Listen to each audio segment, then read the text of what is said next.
Kita ni sambut Syawal berbeza dengan negara-negara yang lain. Perkara ni jarang berlaku, Ustaz. Tapi mengapa Singapura tidak mengikut majoriti negara-negara lain yang dekat dan yang jauh yang sudah pun menyambut raya hari ini, 1 Syawal hari ini? Bismillahirrahmanirrahim. Alhamdulillah wassalatu wassalamu ala Rasulillah wa ala alihi wa sahbihi wa man walah. Assalamualaikum warahmatullahi taala wabarakatuh. Waalaikumsalam. Soalan yang baik Cik Sujimi berkenaan dengan kenapa Singapura tidak ikut Malaysia sebagai contoh sebab negara terdekat kan. Kita ni seberang causeway je dah masuk Johor, mereka dah makan ketupat, kita masih lagi lapar dahaga. Itu Jadi dia. kenapa kita? Jawapannya ialah kan tidak ada sebenarnya dalam Islam kewajipan untuk mana-mana negara ikut kepada penentuan raya dan juga puasa negara yang lain. Tidak ada kewajipan. Bahkan sebaliknya yang berlaku dalam sebuah hadis riwayat Imam Muslim, sepupu Rasulullah SAW iaitu Sayyidina Abdullah bin Abbas radhiyallahu anhuma, dia hantar dia punya pembantu bernama Quraib pergi ke Syam. Sampai Quraib tu kepada Syam ketika tersebut dah masuk bulan Ramadan. Jadi Quraib kata aku nampak anak bulan. Jadi kemudian bila dia balik ke Madinah dalam bulan Ramadan juga, dan Ibn Abbas ni, sahabat Ibn Abbas ni, sepupu Nabi ni tanya kepada pembantu dia Quraib, kamu nampak tak anak bulan pada malam sekian? Kata dia, kami nampak. Jadi kami mulakan puasa. Kata Ibn Abbas, tapi kami tak nampak. Kami tak nampak anak bulan. Jadi kami mula lewat 1 hari. Jadi Quraib cakap, kalau gitu kenapa tak kita ikut saja raya dengan orang dekat Syam? Sebab apa mereka akan complete 30 hari. Jadi kita 29 hari lah. Kata Ibn Abbas, tak boleh. Itu bukan cara Islam. Itu bukan cara Nabi ajar. Nabi ajar ialah kita berpandukan kepada ru'yah kita. Kalau kita lihat, kita puasa. Kita tak lihat, maka kita tak puasa. Kalau kita lihat, kita raya. Tak lihat anak bulan, kita tak payah raya. Jadi, sahabat menunjukkan bahawasanya dalam Islam ini kita tidak diwajibkan ikut kepada puasa dan raya orang lain. Walaupun dalam negara sendiri, kita lihat Syam, iaitu Syria dengan Madinah tu 1,000 kilometer dalam satu kawasan negara Islam sendiri iaitu pemerintah Umayyah ketika tersebut. Tapi tetap berbeza dan tak jadi masalah kat situ. Itu akan menunjukkan satu perbuatan yang berdosa. Dan sebenarnya tak diwajibkan ikut Malaysia. Tetapi kita sangat-sangat digalakkan untuk bersatu.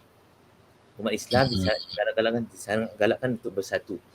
Jadi kalau sekiranya kita dapat bersatu kawasan Nusantara ini, itu satu benda yang sangat-sangat baik. Dan ini Alhamdulillah kita telah capai daripada tahun 1992 sampai tahun 2022. Jadi berapa puluh tahun tu? 30 tahun. 30 tahun Malaysia dengan Singapura dan Indonesia secara rasminya tak berselisih dalam penentuan Ramadan dan juga Hari Raya. Tahun ni selisih. Jadi orang tanya, kenapa selisih? Kenapa selisih? Sebabnya ialah keempat-empat negara ini dah setuju asalnya. Ikut pada kriteria yang telah ditentukan, keempat-empat negara ini dah setuju untuk kita berhari raya pada hari Selasa. Kerana itu, bila kita lihat pengumuman Mufti Dr. Naziruddin pada malam semalam, dia kata bahawasanya mengikut pada kriteria MABIMS. Maknanya kita dah setuju di antara 4 negeri ni. MABIMS ni singkatan Menteri Agama BIMS tu Brunei, Indonesia, Malaysia, Singapura, BIMS. Jadi ini 4 negeri dah setuju. Jadi kita dah setuju kriteria. Tapi Indonesia dengan sebab-sebab yang mereka lebih tahu, mereka awalkan pada hari Isnin. Dan Malaysia asalnya kekal pada hari Selasa. Tetapi terdapat pula laporan yang mereka nampak anak bulan pada hari Ahad. Maka mereka raya pada hari ini. Jadi akhirnya persetujuan ini tidak dapat diikuti oleh 2 negara ini iaitu Indonesia dan Malaysia. Tinggal Singapura, kita masih lagi berpegang kepada janji asal tersebut. Maka kita raya pada hari Selasa. Bukan pada hari Isnin. Baik. Walaupun kita ada negara yang dekat dengan kita di Johor dan Singapura misalnya, sangat dekat tapi kita masih tak perlu mengikut Tak perlu ikut sebab gini. Sebabnya ialah anak bulan yang dilihat oleh Malaysia pada malam semalam tersebut itu terletak jauh di Sabah. Bukan di Johor. Di kawasan Semenanjung tak nampak pun.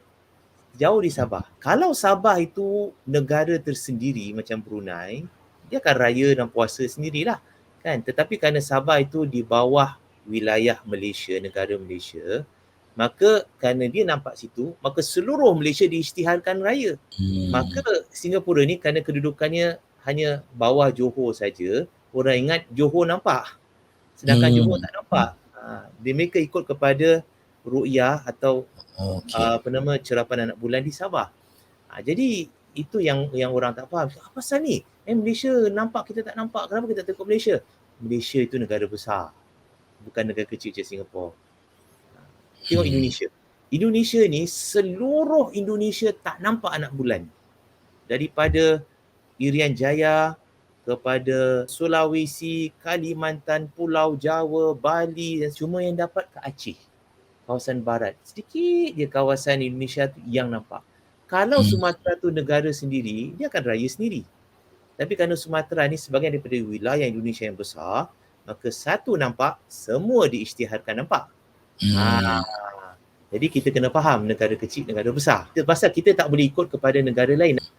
Mungkin ada orang Singapura yang sedang bermaustautin di Malaysia ataupun negara yang sekarang ini sedang Syawal. Jadi bagaimana pendekatan mereka ambil bilanya mereka menyambut raya di sana, kemudian mereka kembali ke tanah air bertemu dengan sanak saudara yang sedang berpuasa.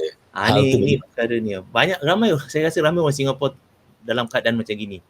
Cuti pada hari ini, balik Singapura pada hari ini. Bagi orang seperti ini kan, yang bertemu dengan hari raya di negara lain, dia wajib, saya tekankan sini, wajib ikut kepada ketentuan negara tersebut. Dia tak boleh ikut kepada ketentuan negara asal Singapura. Sebab apa? Awak tak berada kat Singapura, awak berada kat sana. So, awak ikut kat sana. Habis saya baru puasa 29 hari. 29 hari lah. Ramadan kan boleh 29, boleh 30 hari. Jadi awak puasa 29 hari, awak puasa, awak raya. Habis saya nak balik Singapura masih puasa. Bila awak nak masuk Singapura, kan, awak dah tak keadaan bukan berpuasa lagi, awak dalam keadaan dah hari raya.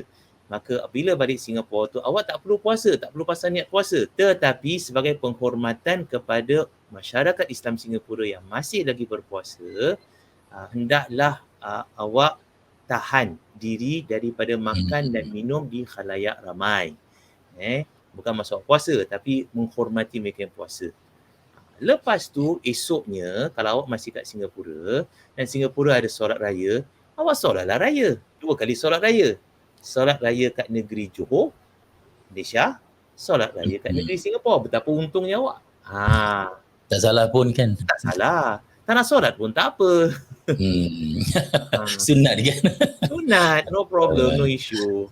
Kalau begitu Ustaz, dalam erti kata lain, mereka yang warga negara Malaysia, Indonesia, Brunei yang berada mungkin di Singapura, yang mereka bekerja di Singapura sepanjang bulan Ramadan, kemudian bolehkah mereka pulang untuk negara masing-masing untuk sambut raya awal atau masih ikut kat Singapura? Kerana apa mereka dah pun balik kampung? Pendekatan mereka adakah sama? Kalau katakan macam pekerja orang Malaysia kat Singapura, kata, besok semalam-malam dia cakap, besok Malaysia dah raya lah.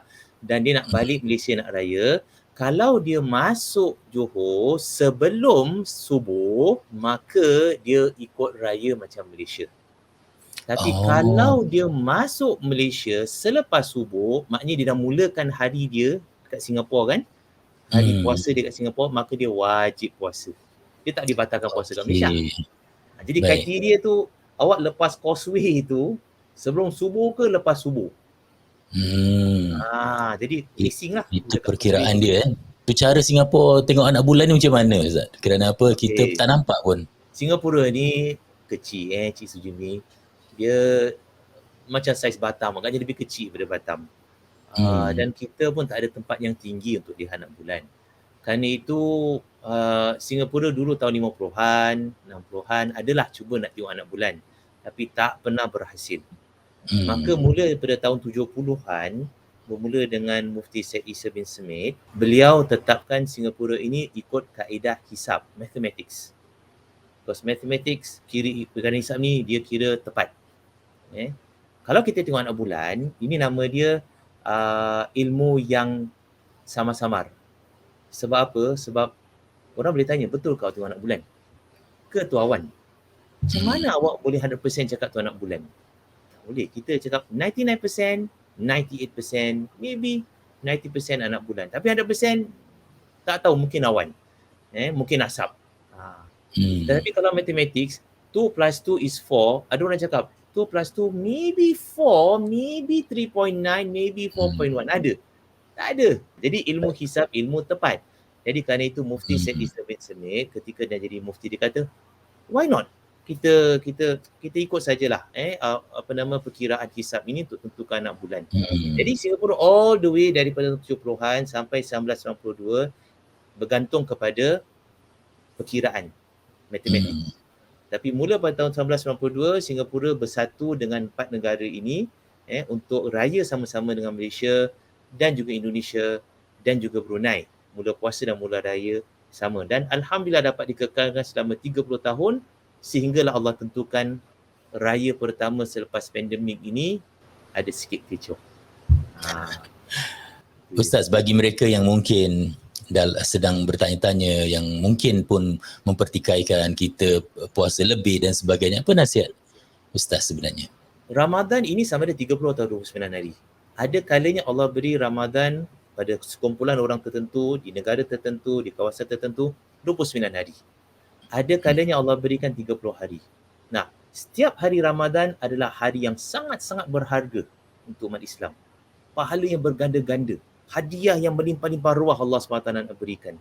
Maka saya tanya, mana satu yang lebih beruntung? 29 hari atau 30 hari Ramadan? Sudah pasti 30 hari kan? Allah SWT nak berikan kita umat Islam di Singapura ini 30 hari puasa. 30 hari pahala puasa. Allah berikan rakyat Malaysia, rakyat Indonesia pahala 29 hari puasa. Siapa lagi untung? Kita lagi untung. Adakah kita langgar perintah Allah? Kita tak langgar perintah Allah. Sebab Ramadan tetap 29 atau 30 hari. Adakah kita puasa pada hari raya? Sama sekali tidak. Sebab apa? Kita belum raya. Awak nak puasa hari raya apa? Ikut Malaysia. Awak nak ikut hari raya mana? Hari raya Saudi? Itu Saudi. Tapi hari raya ikut kepada kawasan kita sini. Kita kat mana berada. Jadi kita tak melakukan perkara yang haram puasa pada hari raya sebab kita belum hari raya. Sebaliknya kita ini dalam keadaan masih lagi diberi anugerah oleh Allah SWT. Jadi sangat-sangat beruntung bagi rakyat Singapura di sini. Alhamdulillah kita dapat puasa 30 hari. Ada masa bagi mereka yang belum bayar zakat fitrah untuk bayar zakat fitrah. Bayangkan tiba-tiba mufti kata, besok raya, kita belum bayar zakat fitrah, belum bayar zakat harta, baju masih lagi kat kedai, baju raya, lemang belum masak. Macam mana? Habis lepas raya nak makan apa? Makan makanan sahur je lah. Bubur lambuk. Masya Allah. Ini hadiah Allah SWT berikan kepada kita. Ustaz, terima kasih banyak kerana memberikan pencerahan dalam hal ini, dan saya mengharaplah ramai yang like and share penjelasan Ustaz ini agar ia dapat memanfaatkan masyarakat kita, insyaAllah. Terima kasih Ustaz. Assalamualaikum. Sama, insyaAllah. Assalamualaikum warahmatullahi wabarakatuh.